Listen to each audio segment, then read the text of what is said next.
quem sou eu? Né? Quem sou eu para poder, né, receber, né, tanto carinho, receber, enfim, títulos, né, tão importantes. Fico realmente assim emocionado, porque eu sei que tudo que eu sempre quis na minha vida foi uma família. Pronto. E isso o Senhor me concedeu, né? Graças a Deus. Sou pai de 2 filhas, né? Serena daqui a pouco está chegando aí. Mas eu lembro que a única coisa que eu escrevi num papelzinho lá em 2019 foi que eu queria ser uma referência, né, na política e também uma referência cristã, né? E desde então o Senhor foi me trabalhando, né? Foi me ajudando. E antes, né, de ter, enfim, seguidores, antes de ter cargos, eu fiquei durante muito tempo no anonimato, né? E que foi o meu deserto, tomando pancada, como muitos aqui de vocês tomam, né? Sem ter alguém para poder chegar e falar, continua, vai lá, fica firme, né? Depois você vai virar deputado. Não tinha nada disso, né? A gente só tinha realmente, era muita coragem, muita autenticidade no coração e algo, de uma vontade, né, de fazer algo diferente para esse país. Eu confesso que agora o nosso foco, de fato, deve ser a anistia, porque eu me coloco na posição, sabe, dessas pessoas, me coloco na posição desses pais e mães que estão distantes da família, né? Eu já viajo toda semana para Brasília, viajo no Brasil, e quando eu chego em casa não tem nada melhor, né, do que estar com a minha esposa, com a minha filha, e que saudade dá, né? Então, poxa, quando eu fui ali no velório, né, do Clezão, a filha dele falou assim, não deixe a morte do meu pai ser em vão. E desde então, a gente esteve 6 meses na CPMI, a gente fez um documentário, praticamente 10 vídeos, mostrando todas as irregularidades, proporcionalidades com relação ao julgamento das pessoas do dia 8, e eu me coloco na posição desse pai e mãe, né? O que eu faria se fosse meu filho? Né? Pode ter certeza que eu já teria ultrapassado o limite há muito tempo, né? Mas a gente sabe que o nosso desejo, muitas das vezes, é muito difícil de se tornar realidade dentro daquele congresso. A gente tem tido alguns avanços, né? Essa semana, por exemplo, a gente teve o União, né, o PP, se ajuntando à pauta, né, da anistia. Eu acredito que a gente vai enfrentar essa decisão na Câmara, não tem nada ganho, a gente vai ter que, de fato, mobilizar para poder falar com essas pessoas, para, né, deputados foram eleitos, né, por nós, para poder fazer justiça, porque isso não cabe a um juiz. Né, chega de um juiz só dominar o nosso país, ele não teve um voto, sabe, e muita gente talvez tenha medo de falar o nome dele, mas que se lasque. Ministro Alexandre de Moraes, você não é dono desse país, né, quem é dono desse país de fato é o povo, são as pessoas, né, que os representam, que são os deputados e senadores. Então eu queria, assim, antes de mais nada, né, não quero falar de nada antes de falar sobre esse tema primeiro, que é um tema muito importante. Talvez a pessoa fale assim, mas o que isso tem a ver com a minha vida, né? Esse é o grande problema do brasileiro, né? Ele só se incomoda quando toca na porta dele, mas quando chegar até você, talvez possa ser tarde demais. Como está também acontecendo agora, né, na figura do Bolsonaro, que se estende a todos nós, né? Se um ex-presidente da República está sendo julgado não por corrupção, né, não por ter desviado emendas, não por ter roubado, né, velhinhos do INSS, não por ter construído um porto com o nosso dinheiro, né, lá na Venezuela, não por ter feito nenhum crime, mas sim por uma falsa narrativa de um golpe, né, que aconteceu ali dia 8 na mente deles, que no meio desse golpe tinha um cara vendendo algodão doce. Realmente eles acham que todos são otários igual eles, né, de acreditar nessas narrativas. Mas no fim das contas é um homem, 70 anos de idade, sem nenhuma condenação criminal, que está distante do seu filho, né, Eduardo, que está agora nos Estados Unidos, provavelmente não vai poder mais pisar aqui no nosso país enquanto Alexandre de Moraes não cair.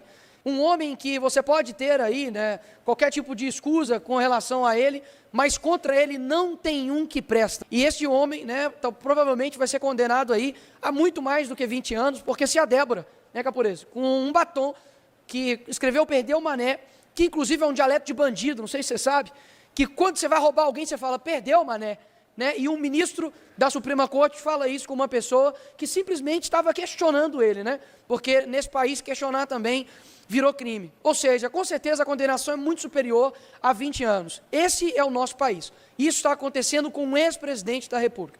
E aí eu te pergunto, o que não vai acontecer com você, que é um professor, com você que é um pastor, você que é um padre, você que é um jornalista, você que é um trabalhador comum, né, que tem suas opiniões políticas, você também vai ser perseguido, até mesmo porque essas pessoas comuns foram perseguidas, elas não tinham uma linha de corrupção, né, no seu currículo, mas ainda assim estão sendo condenadas praticamente também à morte, como foi o Clezão. Eu estava lendo um livro hoje que chama O Caminho para a Felicidade, do Fulton Sheen, E ele fala que naquela época, os políticos americanos, alguns já estavam deixando de falar sobre o que realmente importa. Porque o que realmente importa no nosso país e que vai ser necessário para transformar o Brasil, chama-se suor, lágrimas, sangue. O que eu estou querendo dizer? Para poder fazer guerra armada, para poder lutar contra a esquerda e exterminá-los? Claro que não. O que eu estou dizendo é que não tem como alterar um país no rumo que nós estamos sem sacrifício. Isso não exige somente o sacrifício de uma pessoa. Não se pode ser injusto a ponto de colocar nas costas somente de um político para resolver todos os problemas do nosso país. Não é justo colocar somente em uma instituição. Essa responsabilidade é cada um de nós. Talvez isso possa parecer clichê, mas nós temos aqui pessoas de todas as idades. Quem é mais novo aqui? Quantos anos você tem de camisa do Brasil aí? 12 anos, né? Quem é mais experiente aqui de vida aqui? Com todo o respeito, quantos anos a senhora tem com coração verde e amarelo? 85 anos e está aqui. Eu quero dizer o seguinte, você, qual é o seu nome? Rosalinda, ela está aqui com cara de 75 anos, mas com 85 anos. Você não tem o direito de desistir do país.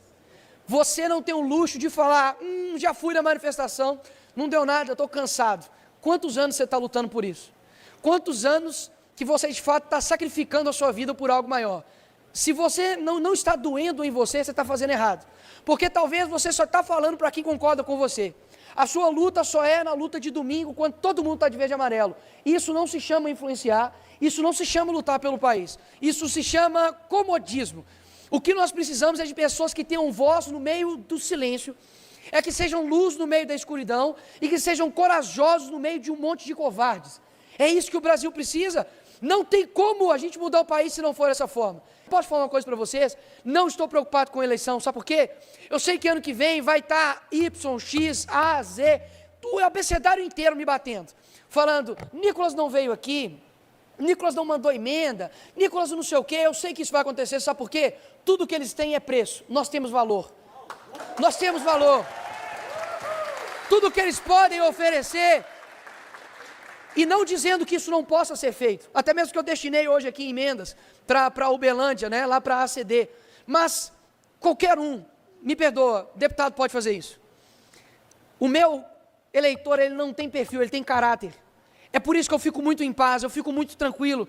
Porque eu sei que se a gente entender isso, Jesus mudou o mundo com 12 pessoas.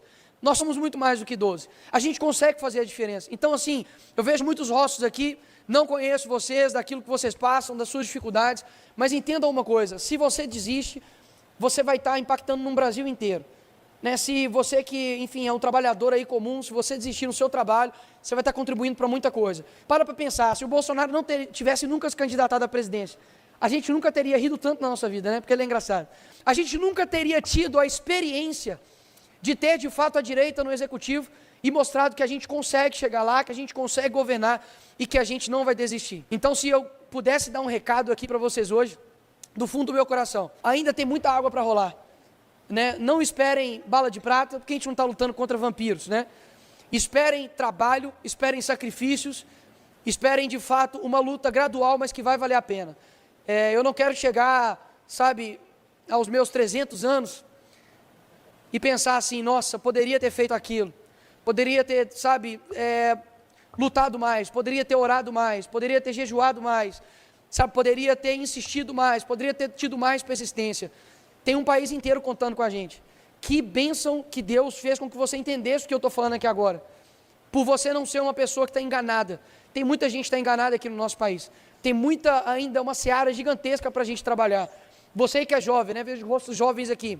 Saiba que tem muito nas suas mãos, né? Eu já fui também, já tive a idade de vocês, né? De 13, 14, ano que vem faço 30 anos. E eu sei o que é pressão do coletivo, né? Se eu tivesse ouvido eles, eu nunca teria me candidatado, eu não estaria aqui, eu não teria sido o deputado mais votado do Brasil, e pode ter certeza, se nós estivermos com Cristo, se nós formos pessoas virtuosas e que com o coração aberto para poder, de fato, mudar esse país, a gente vai conseguir. Eu não tenho dúvidas disso. Não é Lula que vai parar a gente, sabia disso? Daqui 10 anos, eu acho que Lula nem vai estar mais aqui. Mas pode ter certeza, o caminho que o PT e a esquerda nos leva, está nos levando, não é um caminho para um país do tamanho que a gente merece. Hoje, o Brasil pode até ser deles, mas um futuro bem próximo não será mais. Muito obrigado, Uberlândia. Que Deus abençoe vocês, porque o Brasil é nosso. Muito obrigado. Deus abençoe. Obrigado. Segurar aqui. Obrigado. Obrigado.